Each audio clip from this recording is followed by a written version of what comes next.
The breaking development this morning, this in the race for the White House, as the Nostradamus of presidential predictions is out with his pick finally for who will win the White House. And he's been right 9 out of the last 10 elections. The local historian making the national news right now, Allan Lichtman, joining us live with his choice and why he made that pick. Always a pleasure to talk to you. We've been waiting for this. We're not going to wait any longer. Let us know what you decided. You know, my prediction system is unique. And as you said, it's been essentially right for 40 years. I would say 10 of 10, but we're not going to relitigate 2000 here. And the way it works is it taps into the structure of how elections really work as votes up or down on the strength and performance of the White House party. And if 6 or more of my 13 factors go against the White House party, they're predicted losers. Otherwise, they are predicted winners.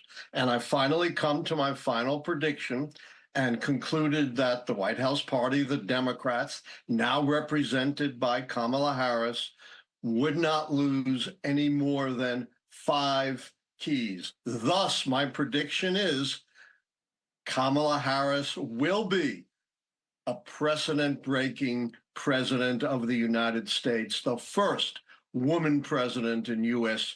history.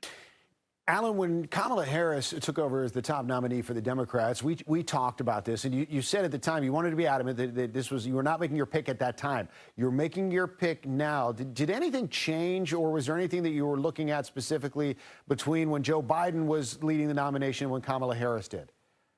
Absolutely.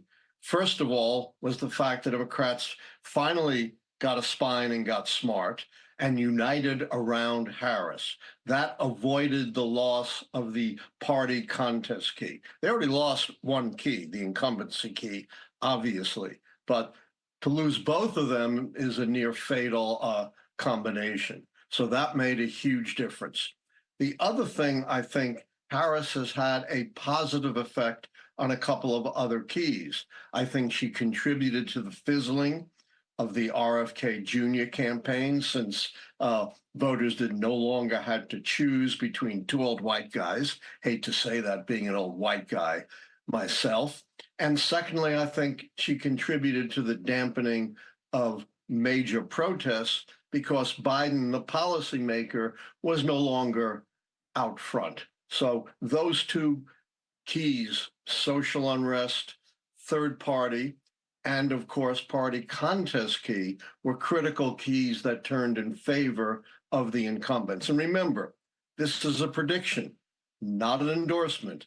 I've predicted about as many Republican as Democratic victories, including Donald Trump in 2016. Based on your own history of predictions, Allan, for this time now, as we're now 2 months out, almost exactly, as to the election, could anything change that would impact those keys between now and Election Day? Not since the Civil War has anything in the last 30 days changed a call. In the Civil War, we had the big Union victories very late. Does that mean it's impossible? No. I'm not so arrogant to say, you know, nothing can change in history. There are 2 keys that are still very shaky that I've kind of split: the foreign military failure and success keys. It's conceivable, given how fluid wars are, and there are 2 wars going on, both of those keys could flip negative against the Democrats, but that would still, even in that higher scenario for Democrats, leave them down 5 keys, still 1 key short of a predicted defeat. That's why I said they really are in a position to lose a maximum of 5 keys. Presidential predictor Allan Lichtman out with his prediction for this year, going with Kamala Harris based on his keys for the presidency. Allan, I appreciate you joining us this morning to make that news and to explain some of the background and research that goes into it. Thanks very much. We'll talk to you again soon. Thanks, Allan. Always a pleasure, Steve. Take care. Bye.